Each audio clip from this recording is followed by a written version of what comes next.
A Juliana vai falar sobre o temor de uma recessão mundial que está causando mudanças radicais nos valores das moedas mais fortes do mundo, né, Ju? Bom dia para você.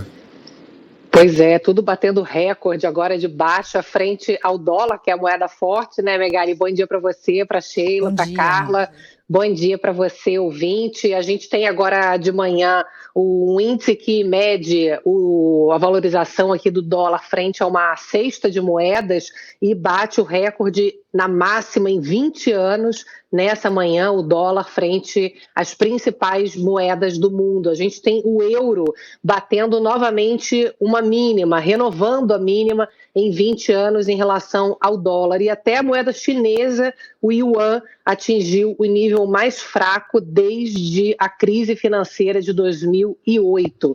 Então, isso tudo mostra que existe hoje um temor crescente de recessão mundial. Na Europa, o risco é latente, assim, já se trabalha com uma perspectiva de recessão, porque na Europa a crise do gás é muito grave. Ontem mesmo teve um problema de vazamento ali na entrega de gás da Rússia para a Europa. Então, cada vez a Europa recebe menos gás da Rússia. A Rússia é o principal fornecedor de gás do continente europeu, afetando não só uma disparada de preços, mas inclusive faltando gás para a produção da indústria e afetando a economia. Nos Estados Unidos, é que provocou agora mais recentemente mais um solavanco, porque o Banco Central americano surpreendeu o mundo ao dizer na semana passada não só que tomando a decisão de aumentar os juros pela terceira vez seguida em 0,75 ponto percentual,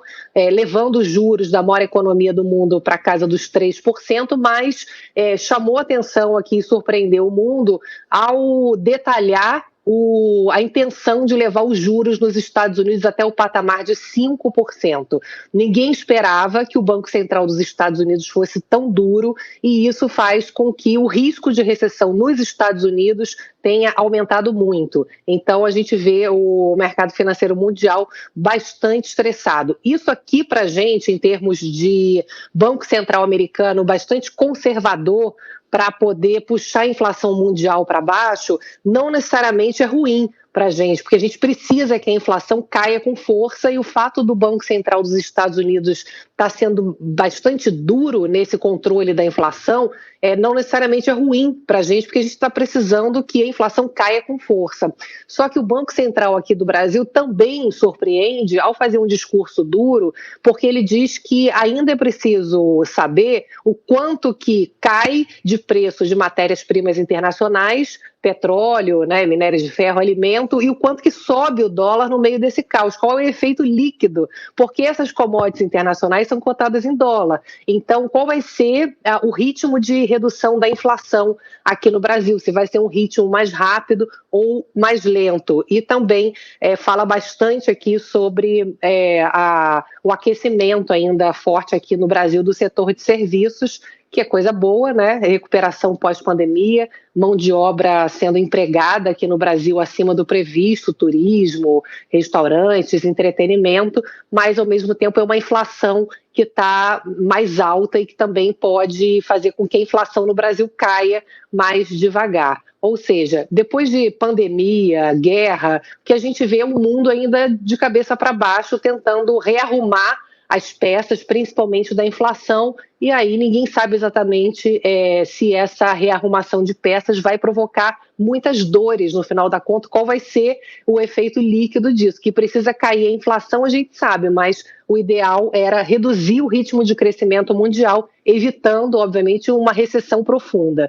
Então, a gente está nesse meio do caminho para entender como é que vai chegar o fim dessa história. Então, tem bastante estresse aqui no mercado financeiro agora de manhã. Olha, faz tempo que eu não vejo não sei se você concorda, Ju, um ano com tantas incertezas quanto 2023, né?